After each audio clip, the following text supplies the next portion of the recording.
Hey kids, it's Dad. Welcome back to the Gaming with Dad show. Today we are looking at Ninja Showdown for the Nintendo Switches. But before we do that, go on ahead, like, subscribe, ring that bell, leave a comment, share this video out, slash it into a tree with your katana to help grow this channel. You can see my goal down there at the bottom of the screen for the remainder of the year. Let's see if we can meet it. So yes, Ninja Showdown. There we go. I know it was on sale for $1.99 when I bought it, but it is presently $14.95 on the eShop. So we'll take that into consideration. Retrieve the Jade Katana at all costs. It's every ninja for themselves in this ultimate battle for the Jade Katana. Okay, that's enough of that. 226 megs, regardless of if it's on the Switch or Switch 2. All three play modes, 1 to 4 players, single system. It is an action game from Bitmap Bureau, who is also the developer. Dutch, English, French, German, Italian, Japanese, Portuguese, and Spanish. Originally released October 5th, 2017. So this is an olden. It has escaped my view for a very long time. And it is rated T for teen because of blood and violence. It is a ninja game after all. Or as the British would like to call it, a hero game. If you know, you know. Certain teenagers that were also turtles of a mutant variety were ninjas in the US, but heroes in the UK. So yes, this is a couch co-op versus battle style game in the vein of Duck Hunt, but with an actual plot. So it has that going for it, because there is a single player mode, which thank God exists, because, you know me, I have no friends that want to come over and play this anymore. And the eldest, who used to play a part in this channel, now lives several hours away and cannot make the trip. But let's talk graphics here as we look at Ninja Showdown. You know what?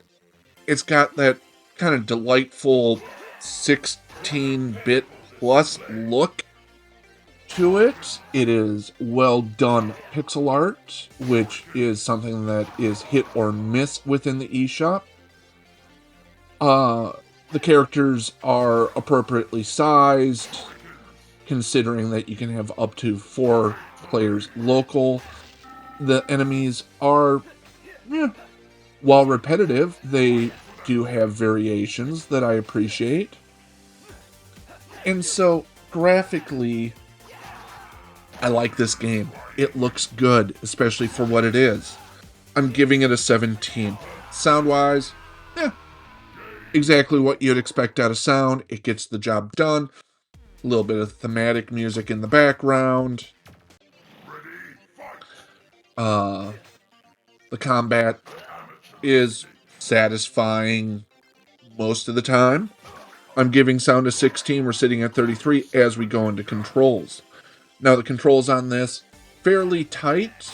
You do actually have to work at getting good and understanding the speed, because your character is extremely fast. They're a ninja. What do you expect?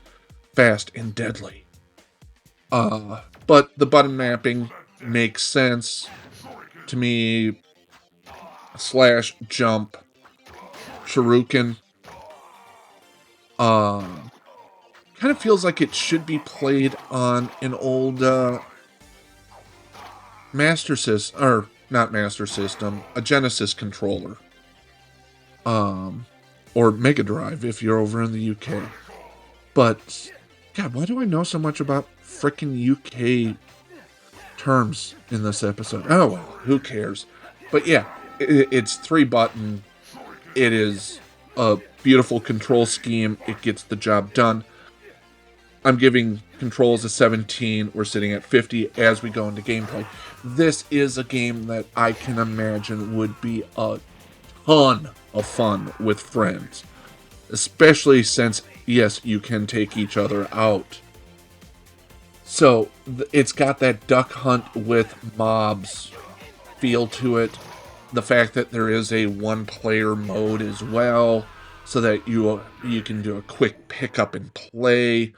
There are multiple variations, survival mode and all of that, endless mode. It is a lot of fun. It's gonna be a game that if you're by yourself, short little gameplay bursts, couple of minutes here or there.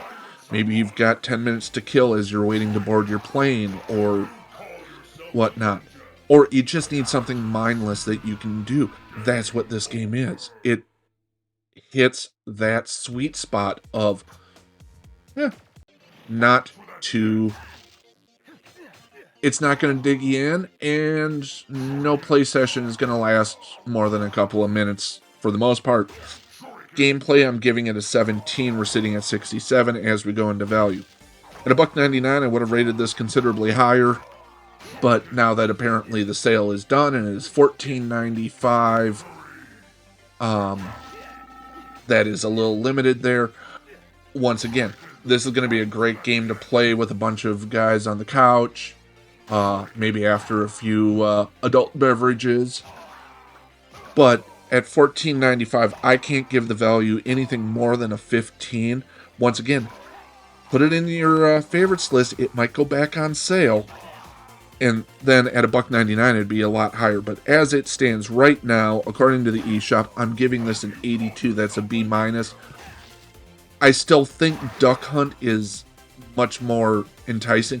But the addition of this, or not Duck Hunt, Duck Game. There we go. But with the addition of single-player mode, this game is definitely worth the $282 or 282 meg that it occupies on your Switch or Switch 2. And forgive me, a little bit jittery today. I'm on my third double Americano, and so I am overly caffeinated. You kids have yourself a great one. Bye-bye. Hey, if you've made it this far through the video, make sure to like, subscribe, ring that bell, leave a comment. I've also posted 2 other videos down here as well as a subscribe link. So click, enjoy. That's kind of how the algorithm works.